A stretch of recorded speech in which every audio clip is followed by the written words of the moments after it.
Daily भाजुथिबा पोटल भजा को जदि आपण टिके सेथिरे चेंजेस करदेबे ना तो पूरा स्पेशल खाइबा हो जाय थाए बिना किछि एफर्ट रे। जेमिति कि याको आपण देखि नियंतु, देखिकी इमेजिन करि पारुथिबे बहुत बढ़िया लागि थाए, बहुत झटपट भी तैयारी हो जाय थाए। किछि नाही सेई बेसिक खाइबा, किंतु बनेबार तरीका टिके चेंजेस करदेले छोट पिलाठू बड़ पर्यंत समस्तंकर पसंद हो जाय थाए। नमस्कार, मु प्रीति पीएस किचन किंग रे आपनको सर्वप्रथमे स्वागत। तो प्रथमे एठे मु 400 ग्राम पोटल नेछि, एकदम फ्रेश कंचा पोटल।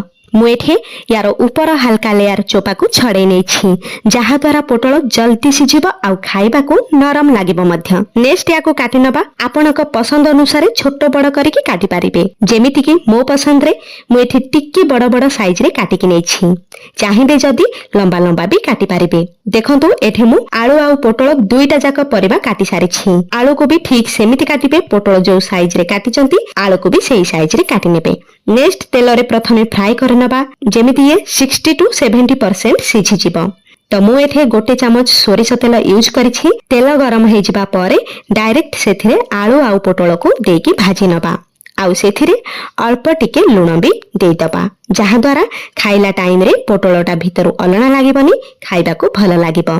पोटल को भाजिला टाइम रे चाहिबे जदी घोड़े पारिबे, पोटल जल्दी सिझि जिवो। किंतु मु एठे घोड़ेनी लो फ्लेम रे भाजी नेली 70% सिझिबा पर्यंत। जेमिति आपनक इच्छा सेमिति भाजिबे। आपण देखि पारुथिबे केमिति हल्का हल्का कलर देखा जाउछि।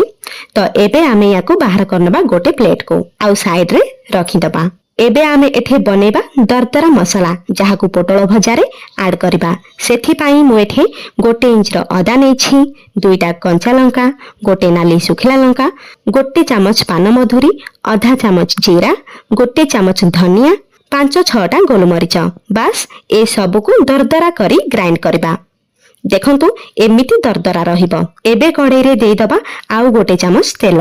तेल गरम हे जिबा परे एई जो मसला को आमे भाजिबा। फ्लेम को एठे लो रखिबा। हल्का टिके भाजी देला परे टमाटो को ग्रेस्चर रे ग्रेट करके पकेबा। मु एठे दुईटा टमाटो यूज करिछि, कारण टमाटो टिके छोट अछि। टमाटो पके सारला परे टिके चले नबा, जेहेतु दरदरा सुखिला मसला जल्दी पड़ी जाय थाए। पोटल भाजिला टाइम रे पोटल रे लूण हल्का यूज हेछि, एठे आउ आधा चामच लूण यूज करूछि। नेक्स्ट आधा चामच हळदी, नेक्स्ट अल्प टिके काश्मीरी लंका पाउडर। बास एथिरे आउ कोनोसी मसला जीवनी, खाली लूण हळदी हल्का टिके लंका पाउडर नेबे, कारण ऑलरेडी आमे बहुत सारा मसला ऐड करी सारिछि। आउ बहुत बेसी कटे बहुत बढ़िया लागि थाए। आपण थरडे ट्राई करके देखिबे। नेक्स्ट एथिरे अल्प टिके पानी दे दबा, पोटलटा बढ़िया भाबरे भीतरु सिझि जिवो। जेमिति मसला हमर भाजी हे जिवो, हमर जो आलू पोटल को भाजी के रखिचे सेही पोटल को एथिरे ऐड कर दबा। एबे आमे एठे पोटल को मसला सहित आउ थरे भाजी नबा 5 ରୁ 10 मिनिट पर्यंत, जेमिति सबो आलू पोटल रे मसलाटा बढ़िया भाबरे कोटिंग हे जिवो। आउ गोटे कथा, जो माने प्याज रसुण खाउ नाहंती तांको पाई तो ये बहुत बढ़िया रेसिपी। आउ आपण भी एई सेम प्रोसेस रे सेम मसला यूज करिकि आलू भजा, कोबी भजा, भेंडी भजा, बैगण भजा भी बने पारिबे। बहुत बढ़िया लागि थाए। लास्ट रे एथरे टिक लेंबू चिपुड़ी दबा, बहुत चटपटा लागिबो खाइबा को। नेक्स्ट प्लेट को सर्व करनबा।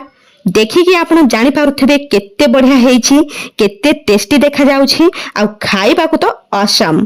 थरे ट्राई कले जानिबे ना तो केमिति लागला एई सिंपल रेसिपी, एकदम हटके ना।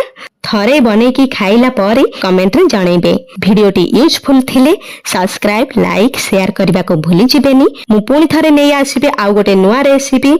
से पर्यंत रहिली। नमस्कार, जय जगन्नाथ।